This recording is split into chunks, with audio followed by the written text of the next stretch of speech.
It's time for another absolute song I could never do without, and it belongs on a desert island. This time by Bobby Caldwell. Details coming up.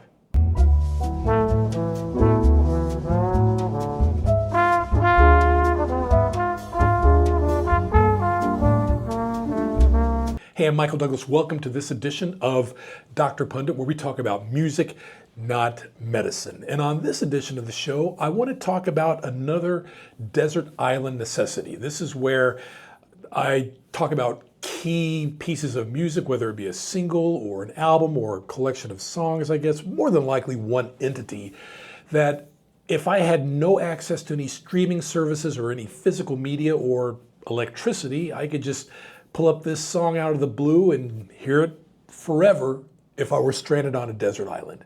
And on this edition of Desert Island Necessities, it's Bobby Caldwell, the late Bobby Caldwell, in his top 10 smash, What You Won't Do for Love.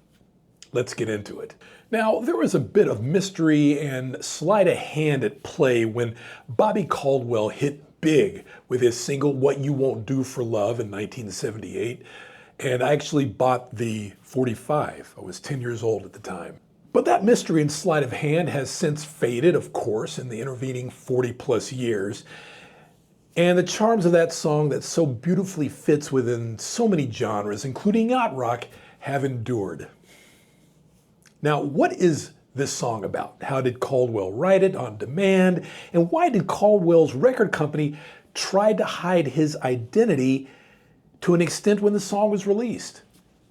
Here are the details behind What You Won't Do for Love, Caldwell's first and most successful single. Now, when you hear the song What You Won't Do for Love, you'll probably notice that it's somewhat uncategorizable, for lack of a better term, in large part because it seems to draw from a deep well of influencers. Now, that starts to make sense when you understand how Bobby Caldwell came to that point in his career.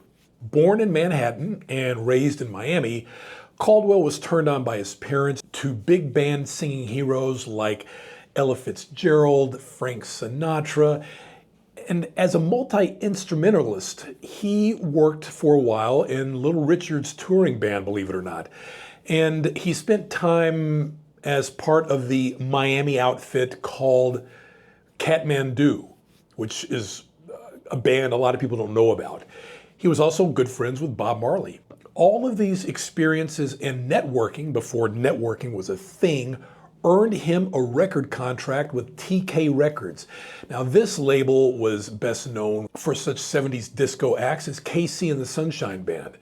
Caldwell earned the opportunity to release his debut album as a singer-songwriter on the TK label in 1978. Now, when it came time to think about a single from his debut album, he wrote and recorded several songs with the intention of having a multi-single release from this album.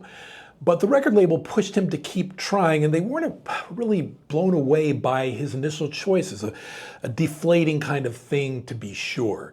He had asked the label to give What You Won't Do for Love a try, and that's a song that was co-written by Alphonse Kettner. The song boasted an outstanding horn arrangement provided by Mike Lewis, and this is exactly what the label really had been seeking, to his surprise. But they made an interesting decision in terms of promoting the single. And that was to refrain from publicly identifying his likeness with the single or single art. And this was because they didn't think the artist could handle such a soulful single being sung by a white artist. So Caldwell went out personally and endorsed the record on his own, making a lot of appearances in person. And the song finally wound up into the top 10 in 1978. It hit number 9. And it also has the distinction of being probably one of the most sampled songs in R&B and rap as well. Tupac was a heavy sampler on quite a few songs by him, of Bobby Caldwell. So what is the meaning behind the song, the song's lyrics? Caldwell's lyrics on his Top 10 smash, What You Won't Do for Love, touch on many of the aspects surrounding the search for that all too elusive connection between two people. His narrator, the singer, Bobby Caldwell, begins by explaining it took some work on himself before he could open up to somebody else.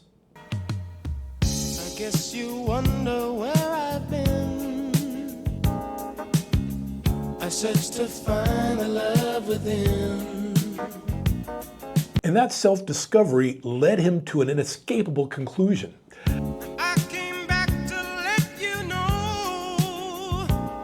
Got a thing for you, and I can't let go. And he laments there are those who don't ever experience what he has discovered.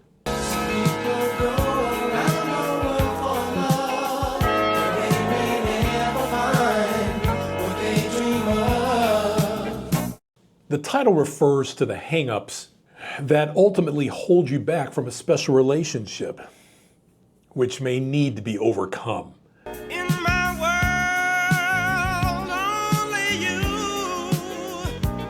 make me do for love what I would not do.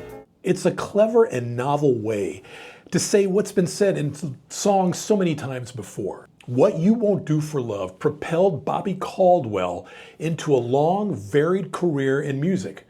And sadly, he passed away in 2023, leaving behind an impressive legacy of a signature song that, contrary to initial worries, has enthralled all races, all musical tastes over the years, and is firmly enshrined into the Yacht Rock Hall of Fame.